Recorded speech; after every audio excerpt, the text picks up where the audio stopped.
nanti teorinya itu saya sampaikan di hari Senin. Itu nanti kalau enggak kita Zoom, kemudian kalau enggak kita nanti saya video gitu. Atau selalu Zoom kalau di sini. Enggak selalu ya, video, kadang Zoom ya. Oke, seperti itu. Terus nanti teman-teman kita bikin project. Jadi setiap metode itu kita akan bikin suatu project nanti. Jadi setiap misalkan kita nanti membahas metode ini, kemudian nanti apa namanya itu di praktikum kita praktekkan.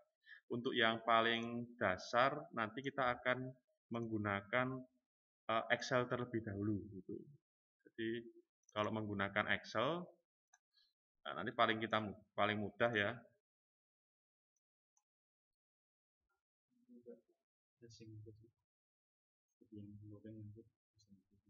Oh ya siap.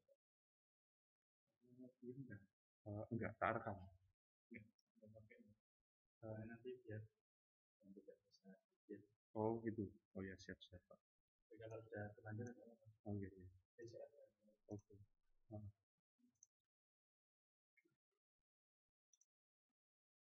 Jadi nanti saya akan kasihkan contoh itu bagaimana cara menggunakan metode SPK. Jadi kemarin kan kita ingin belajar ya. Jadi dalam mengambil keputusan itu kita nggak hanya menggunakan intuisi. Kebanyakan sekarang kan apa namanya itu orang itu pengambilan keputusannya menggunakan intuisi. Walaupun itu selamanya nggak selalu salah gitu. Misalkan tahu nggak Pak Sandiaga Uno bisnisnya apa? Dia itu bisa kaya seperti itu bisnisnya apa? Salah satunya, tapi nggak pure saham sebenarnya. Apa bisnisnya itu sebenarnya? Dia kan punya Saratoga Group ya.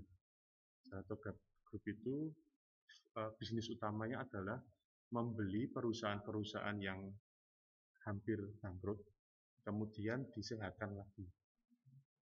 Gitu. Makanya kan kalau di podcast itu kan ketika ditanya Pak Sandiaga itu sebenarnya perusahaannya berapa itu, dia nggak ingat sekarang jumlah perusahaannya berapa itu. Karena apa? Karena dia itu kan memang bisnisnya itu membeli perusahaan.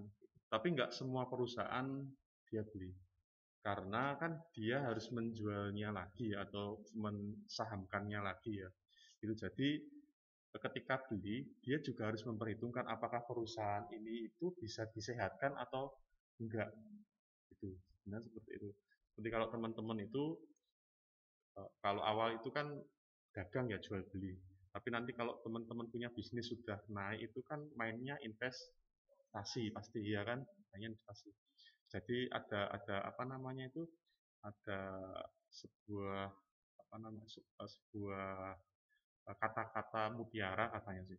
Itu orang kaya itu kan bukan karena dia apa hemat atau misalnya suka menabung. Jadi nabung itu enggak menjadi kaya, tapi orang kaya itu karena investasi. Gitu. Kan seperti itu katanya, seperti itu. Nah, ya, kalau sudah investasi, nanti mainnya itu sebenarnya adalah intuisi. Jadi gimana teman-teman itu kalau mengambil keputusan itu bisa cepat, gitu kan.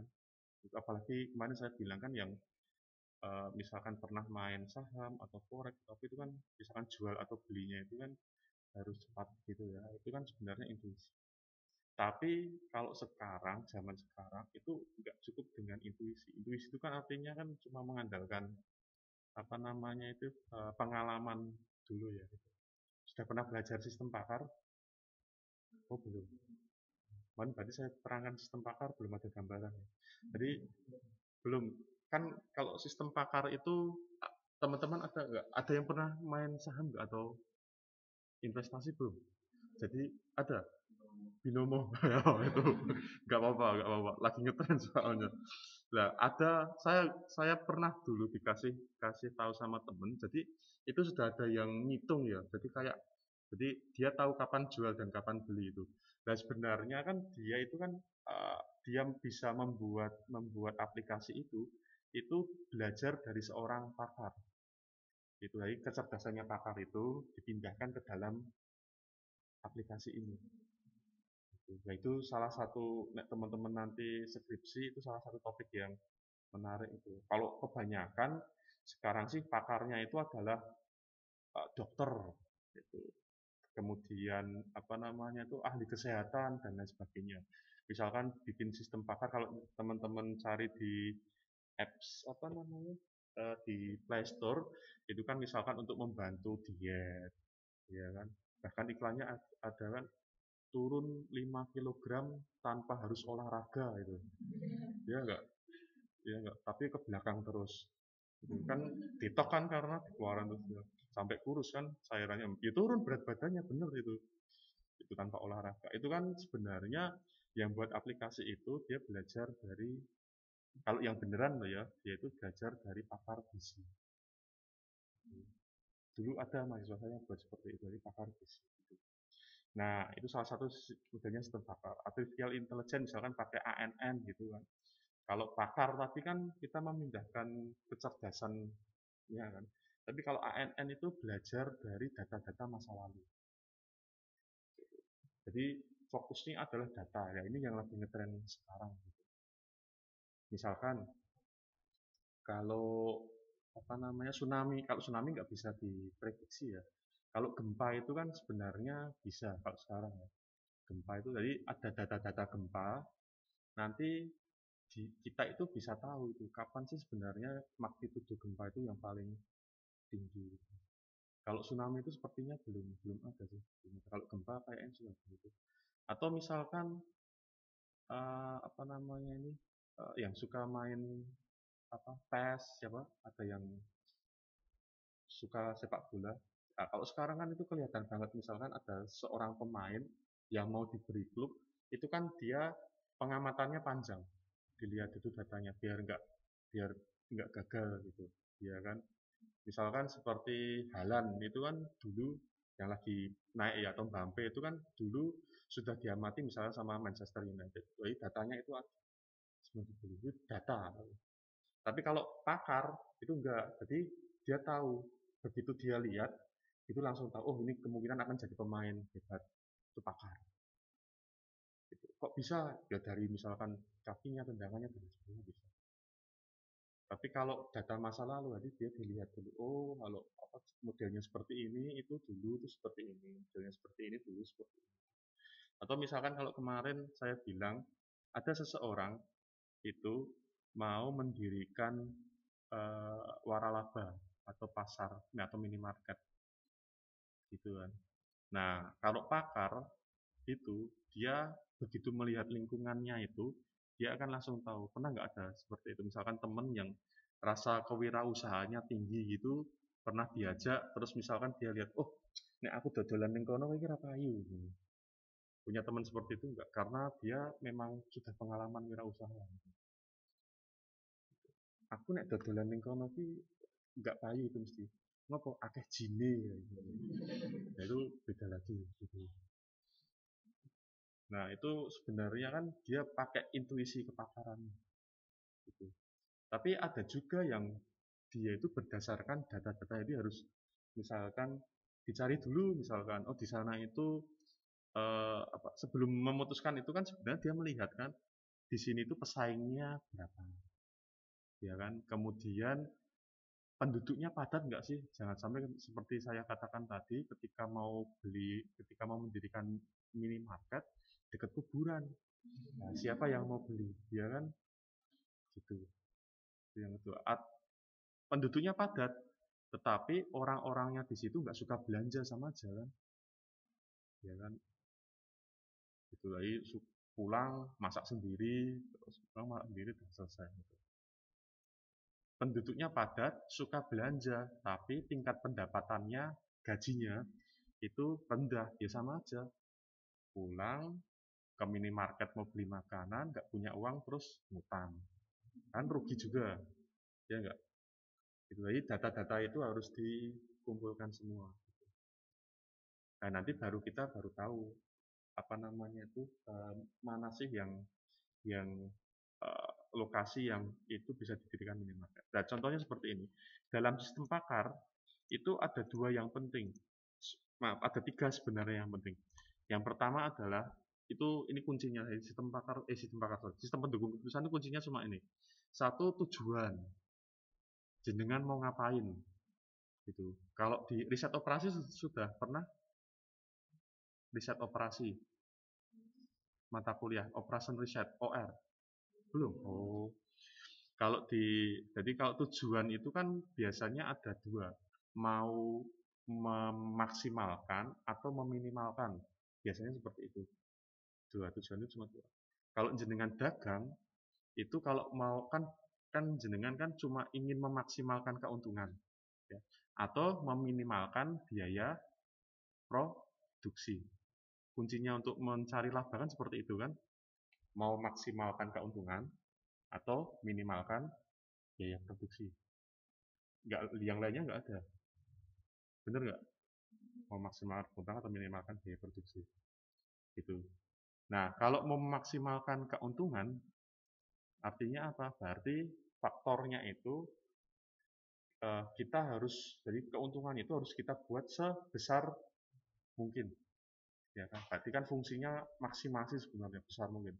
Tapi kalau mau meminimalkan biaya produksinya dibuat seminimal mungkin. Itu kan seperti itu. Fungsinya seperti itu. Jadi misalkan teman-teman, kalau misalkan tadi kasusnya minimarket itu, ya fungsinya sebenarnya dua. Mau nyari lokasi yang bisa menghasilkan keuntungan besar, atau lokasi yang bisa meminimalkan biaya produksi. Itu sebenarnya tujuannya itu. Ya kan? Tuh. Nah, yang kedua, itu ada yang istilahnya alternatif dan ada yang istilahnya kriteria, itu dua tiga. Jadi teman-teman ketika mengambil keputusan itu kan kalau bingung ngambil keputusan itu kan berarti ada pilihan lebih dari satu. Kalau satu kan nggak mungkin bingung kan. Misalkan mbaknya dilamar orang gitu kan, dia bingung kalau yang datang itu lebih dari satu, ya nggak? Kalau satu kan ya ngapain bingung, ya kan? Itu bener nggak? Itu seperti jadi itu yang namanya alternatif. Jadi dalam sistem pendukung keputusan itu pasti alternatifnya lebih dari satu.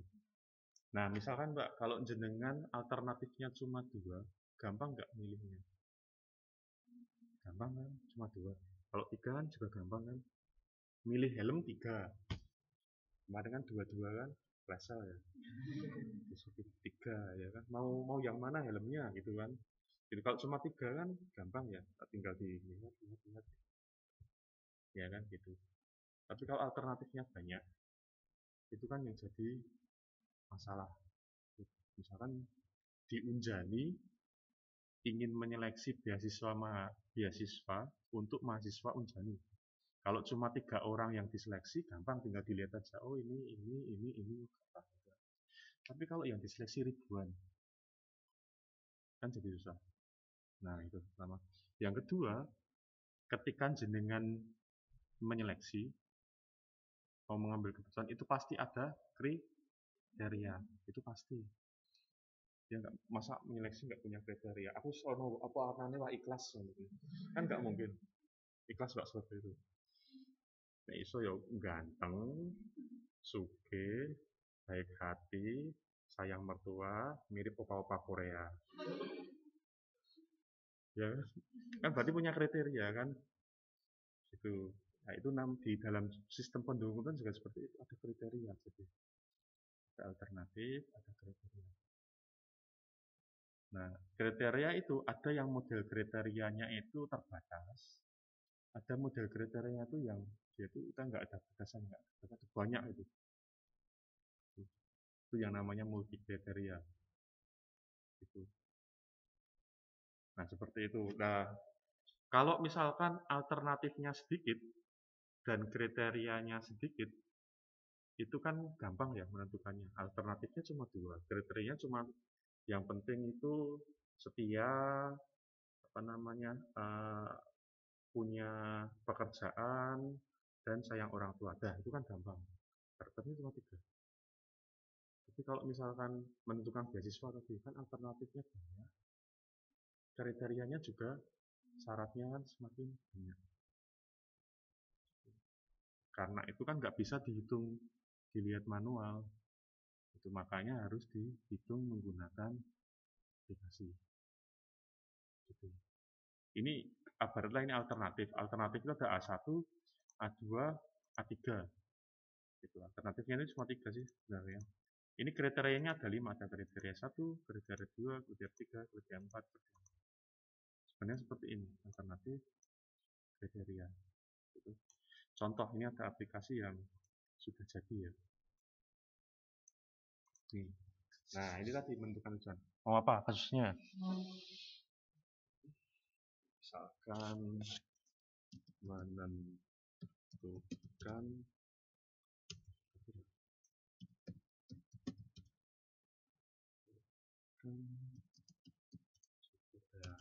calon suami dan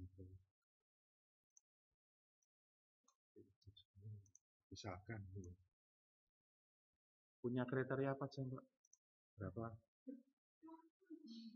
Tentukan suami idaman 5, 4 ya 4 lah ya, apa aja, jangan bisa banyak-banyak dulu. Apa misalnya pertama? Oh, seiman, sebagainya. Asik banget ya. Soleh. Terus apa lagi? Soalnya, nah, sopan itu berarti apa ya? Altitude ya.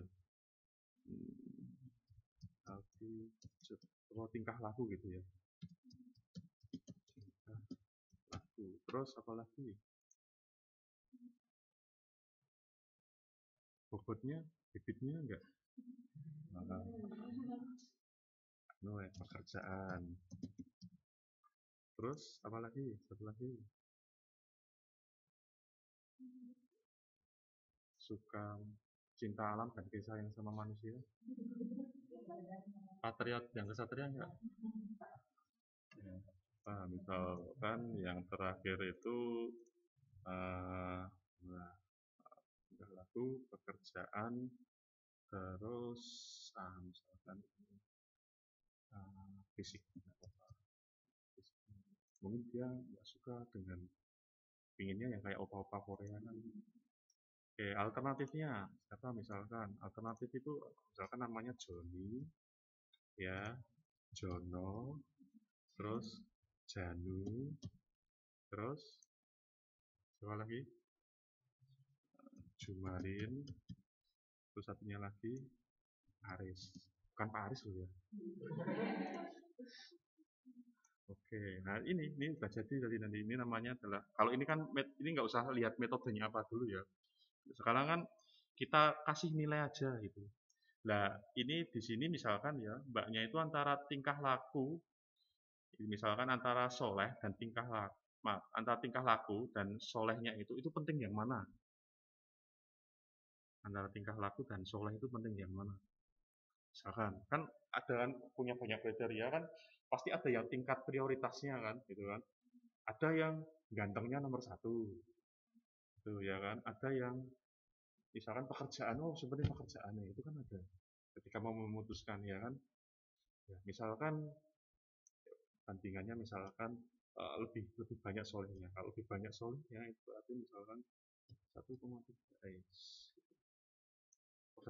pekerjaan itu penting ya, penting mana mau kalau nggak kerja ya.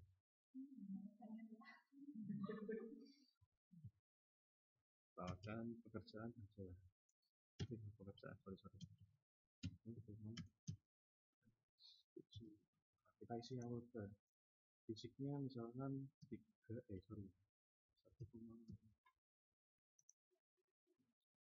antara pekerjaan dan tingkah laku mana yang lebih penting? Orang kerja tapi kalau tingkah lakunya nggak baik juga jelek ya. Nah, jelek. Oh tidak konsisten. Konsisten juga. Ini konsisten.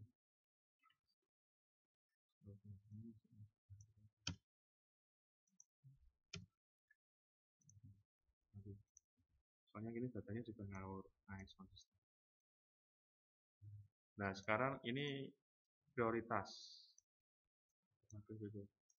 Mungkin kan sebenarnya antara kelima orang alternatif itu, nah Mbak siapa namanya?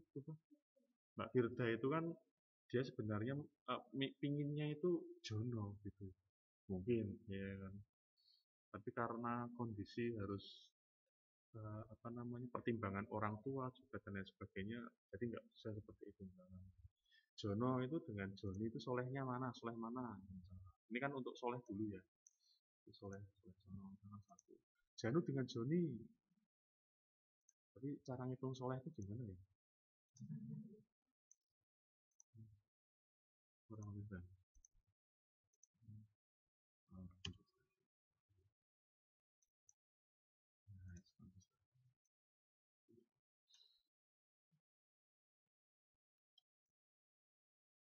Terus tingkah laku, misalkan tingkah lakunya Jono sama Joni itu lebih bagus mana? Lebih bagus Jono misalkan. Janu sama Joni lebih bagus Joni. Jumarin sama Joni lebih bagus Jono. Aris sama Joni, nah gitu. Nanti saya terangkan itu. Saya cuma ingin ngasih tahu SPK nanti itu seperti apa. Pekerjaan Jono dan Joni, pekerjaannya mapan mana? Jono, oh Janu sama Joni, Janu itu nggak mapan. Jumarin sama Joni, Jumarin itu juga nggak mapan. Menangan tetap Joni. Aris apa lagi? Pak Aris gitu. Misalkan kita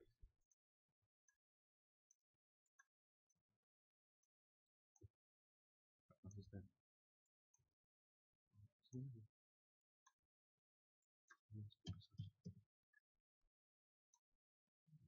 Harus diganti.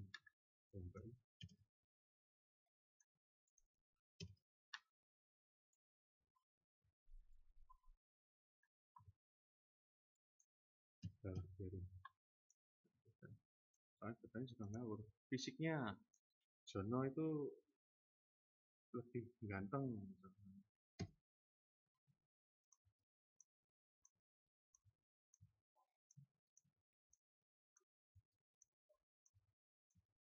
Nah, ini menilai. Jadi dibandingkan Jono dan Joni lebih ganteng mana. Jadi kan misalkan kita punya skala 1 sampai 10 ya.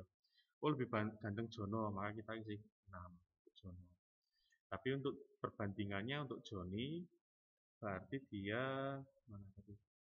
Nah ini di sini berarti Joni dan apa namanya Jono. Berarti 0, kalau kita kasih 6 berarti ini nilainya 0, 0, itu artinya lebih besar yang Jono.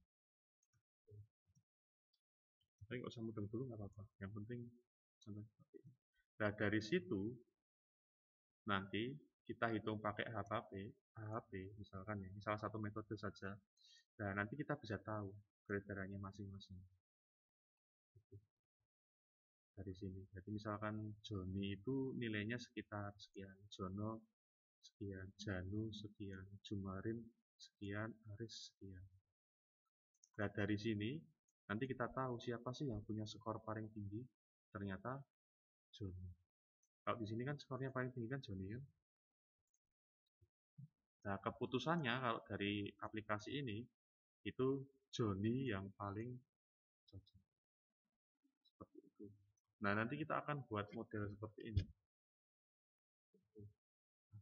Yo, metodenya sih bermacam ya. Jenengan mau bekok metode apa saja nggak masalah gitu. Tapi salah satunya metode itu seperti ini dan aplikasinya seperti ini.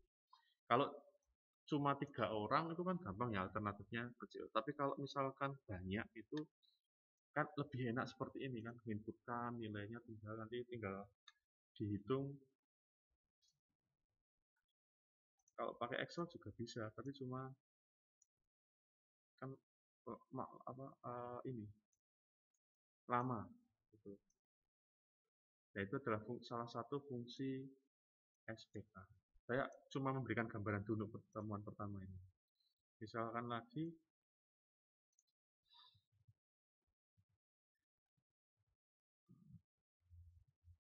Pernah nggak teman-teman itu kalau di sini labnya itu yang megang bukan mahasiswa ya? Bukan ya. Misalkan teman-teman ini seorang HRD gitu ya, ditugaskan untuk merekrut karyawan gitu. Anggaplah di sini yang megang lab biasanya siapa? Pak tadi siapa namanya? Pak Hasan gitu ya. Ya misalkan Pak Aris itu ingin merekrut karyawan untuk megang lab gitu. Nah, biasanya tadi seperti yang saya katakan tadi, itu HRD atau ketika merekrut karyawan, itu kan dia punya kriteria kan, harus bisa apa, apa, apa, dan apa.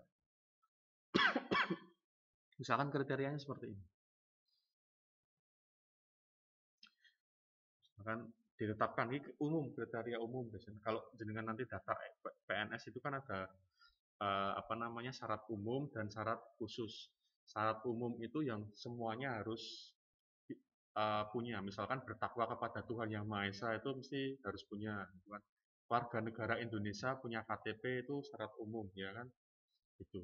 Ini syarat umumnya seperti memiliki IPK dari semester 3, minimal tengah duduk di semester 3, kemudian nilai mata kuliah algoritma pemrogramannya A, kecerdasan buatan A, basis datanya A, grafika komputer A, jaringan komputer A, informatika dan kedokteran minimal B. Misalkan syaratnya seperti itu. Pernah nggak buat seperti ini? Nah, terus kan laboratoriumnya kan banyak kan? Misalkan ada pemrograman informatika teori, komputasi sistem cerdas, sistem informasi dan RTL, grafika, informatika itu ada beberapa laboratorium. Nah, untuk pemrograman informatika teori itu syarat spesifiknya itu adalah E1, E2, E3. Berarti kan ini memiliki IPK minimal tengah duduk di semester 3 karena dia lab pemrograman kan harusnya algoritma pemrogramannya yang A gitu kan. Maka dibuat seperti ini. Pernah nggak buat kolom terus misalkan komputasi sistem cerdas itu yang penting syaratnya adalah dia IPK-nya lebih dari 3, terus kecerdasan buatan berarti ini ya, kecerdasan buatannya A karena memang harusnya di lab sistem cerdas makanya nilainya harus A.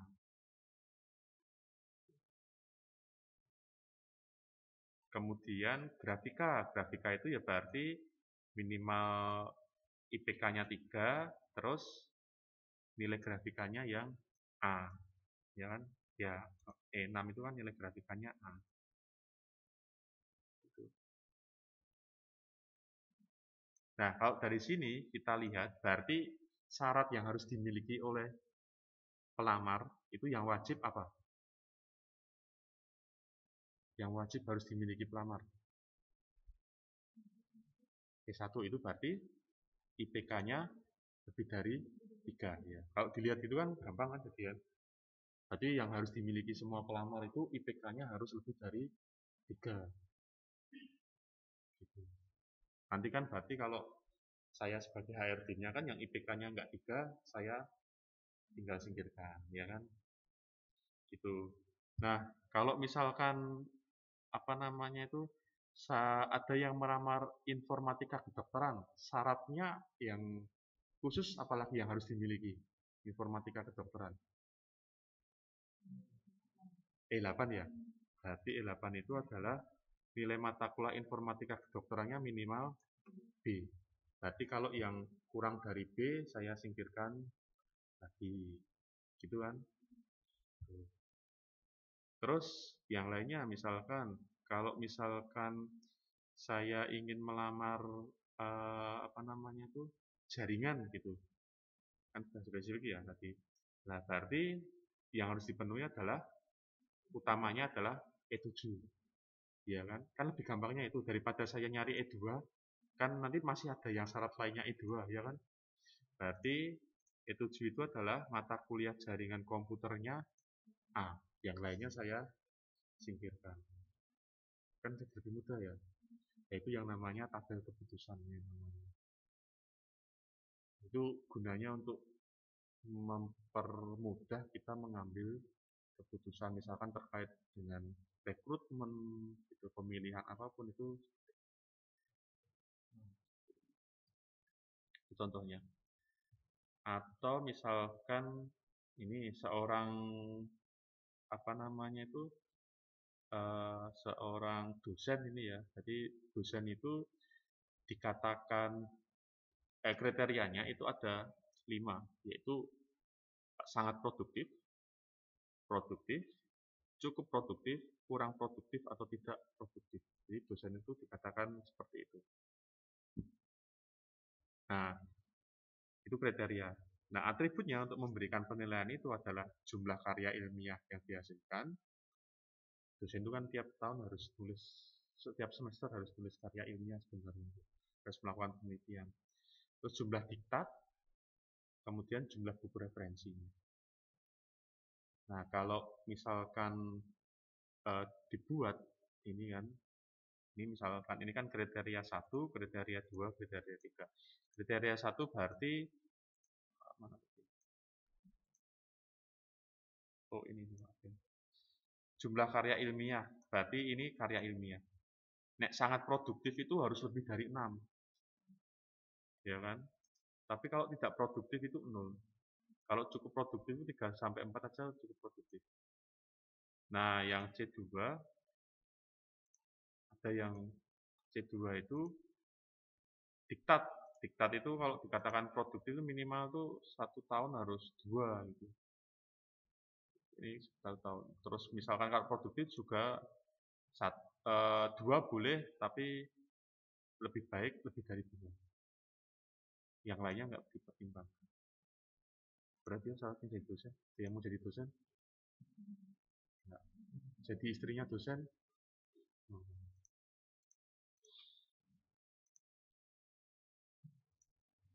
Nah, seperti itu. Jadi nanti kalau misalkan seorang staf bernama Edi, Edi itu telah menghasilkan karya ilmiah sebanyak 3, diktatnya 2, dan tidak menghasilkan buku referensi apapun. Nah, ini masuk golongan mana?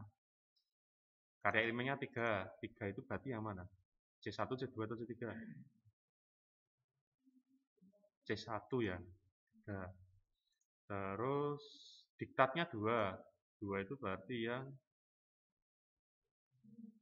C, diktat ini ya. C2 berarti yang 2. Berarti lebih dari 1 atau yang ini ya. Ini masuk ya. Berarti dia bisa dikatakan cukup produktif untuk diktat loh ya. Atau yang produktif. Ya kan. Yang terakhir buku referensi tidak, maka ya bisa masuk antara produktif dan cukup produktif. Tapi karena tadi C1-nya masuk yang cukup produktif, maka kemungkinan besar Edi itu masuk ke cukup produktif. Itu cara mengambil keputusan seperti itu. Nah, ini namanya tabel keputusan. Nah, tabel itu nanti bisa dibuat untuk, pernah nggak pohon seperti ini?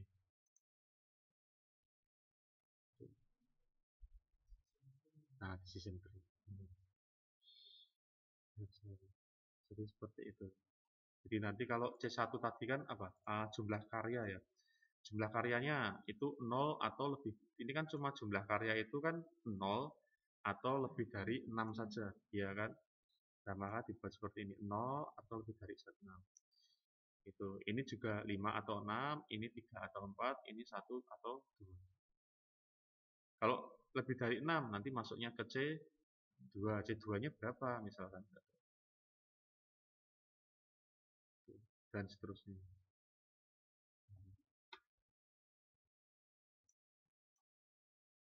Oke, ini yang paling mudah dulu. Nah, kalau yang selanjutnya itu nanti modelnya yang ini tadi yang saya contohkan ini. Nah, itu dia sudah kriterianya sudah banyak, alternatifnya sudah banyak. Maka setiap masalah itu perlu di breakdown ke dalam kriteria-kriteria kecil, kemudian nanti setiap kriteria itu harus punya alternatif-alternatif kecil.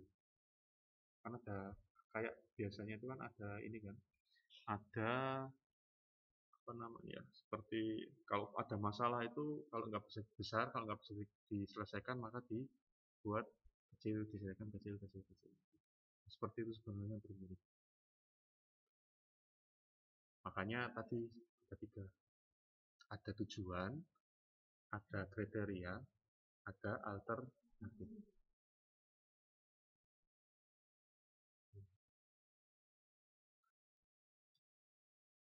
Banyak sekarang. Kalau kasusnya adalah, ya, ini terakhir untuk penutup aja. Kalau kasusnya adalah teman-teman misalkan mau kuliah, masalahnya apa, Mas?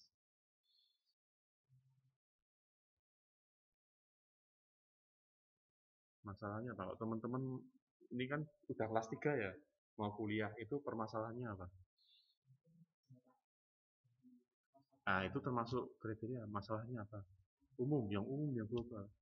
Masalah utamanya jenengan itu mau kuliah itu memilih kampusnya kan?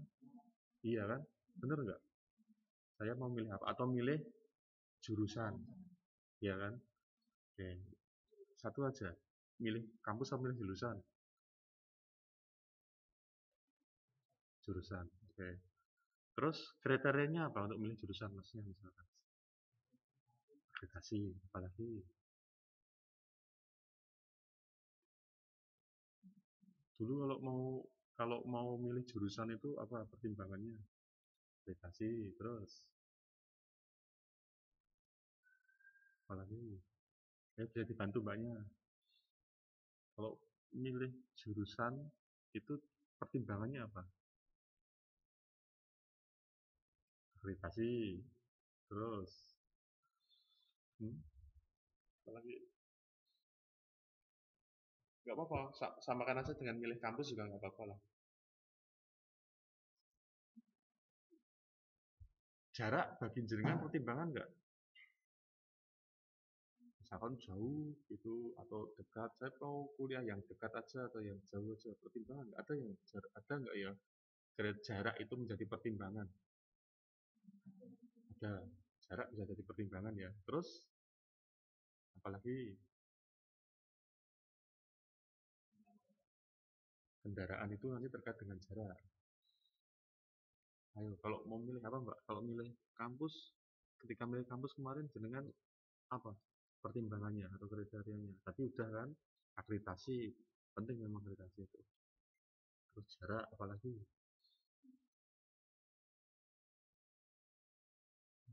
Coba ya kemarin waktunya atau cepat-cepat, aduh, gimana? Biaya, ya kan? Biaya kan jadi pertimbangan kan? Mungkin bagi Sultan nggak masalah lah, ya kan? Sultan apa namanya itu Pekanbaru gitu, nggak masalah. Biaya, apalagi?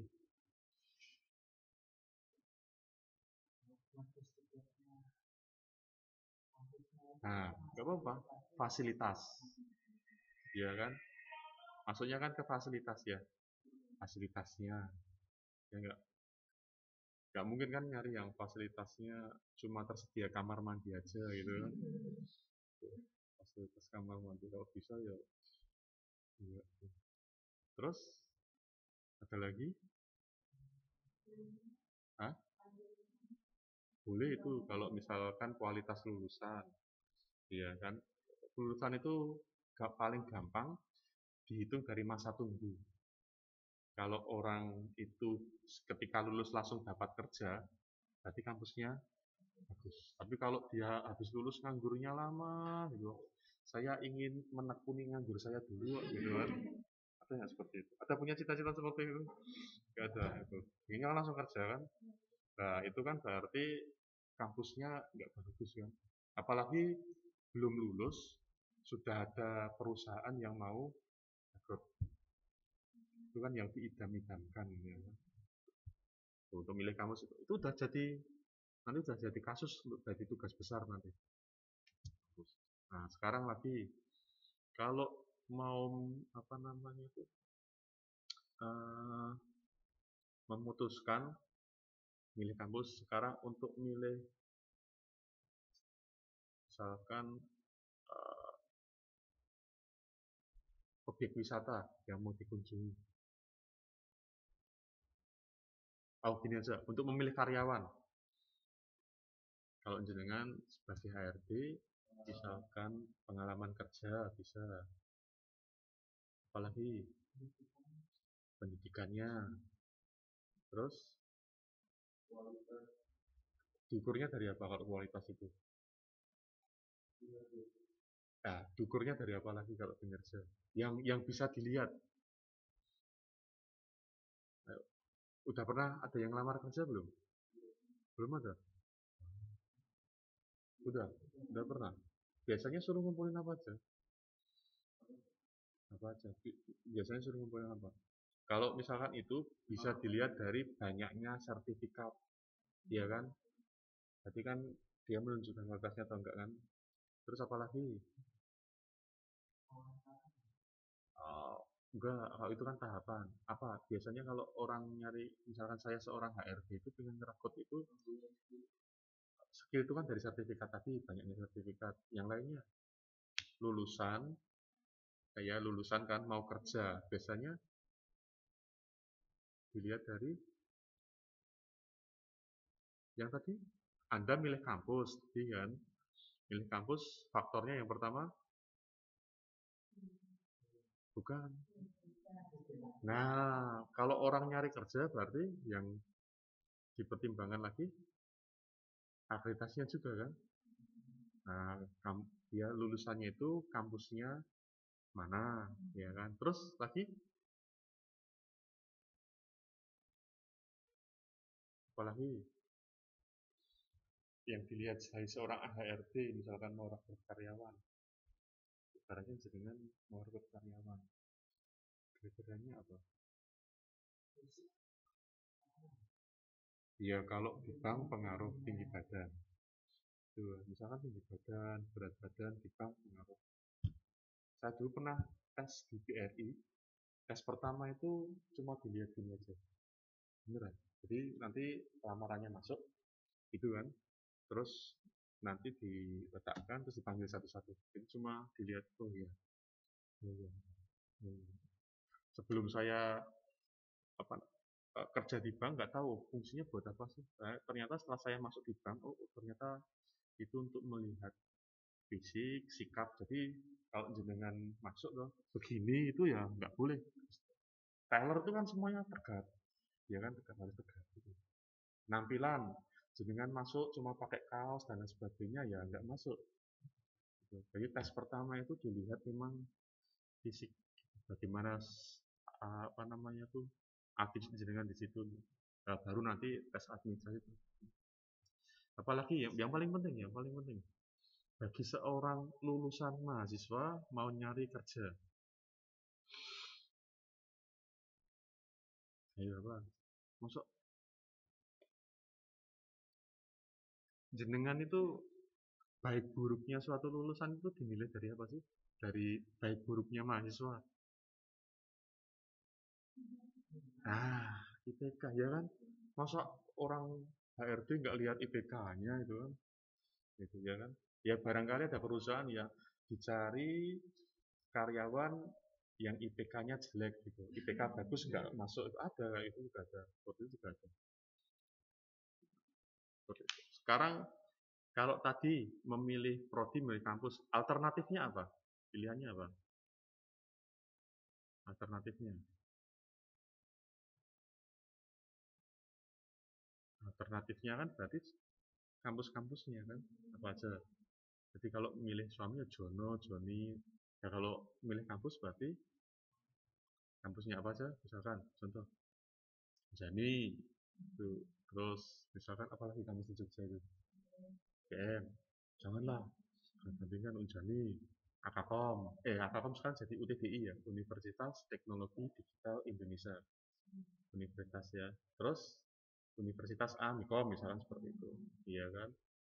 Universitas Mercubuana gitu. Misalkan itu sebagai alternatif. Jadi jenengan tentukan nanti kriteria alternatif. Tujuan kriteria itu Ini dulu kita bahas, kita lanjutkan besok lagi ya. Itu yang penting jenengan punya bayangan. Nanti tugasnya itu tugas akhirnya. Oh, saya sudah tanya, kemarin ada yang tanya, Pak boleh UAS UAS atau tugas gitu kan. Nah, mau UAS tok atau mau tugas besar? Atau dua-duanya? Kalau UAS, nanti tugas besarnya dikumpulkan di, jadi tugasnya nanti kecil-kecil. Atau mending nggak ada UAS saja ya? Jadi ada tugas besar ya, ya itu aja ya, ya itu. Ya nanti dibahas sama teman-teman yang lain. Kalau udah cukup lah. Jadi itu lebih bagus. Ya nanti mulai dipersiapkan saja. Saya tadi udah ngasih contoh kan, silahkan nanti dibaca-baca jurnal dan lain sebagainya. Soalnya itu ini sistem informasi ya. Nah, salah satu tema skripsi itu yang sering diambil banyak orang ya ini. Gitu, kalau jenengan ke jurnal-jurnal atau skripsi-skripsi itu pasti anak S itu banyaknya sistem pendukung keputusan, sistem pakar, kalau enggak sistem informasi gitu kan. Kalau di tempat saya sistem informasi sudah enggak boleh gitu kan.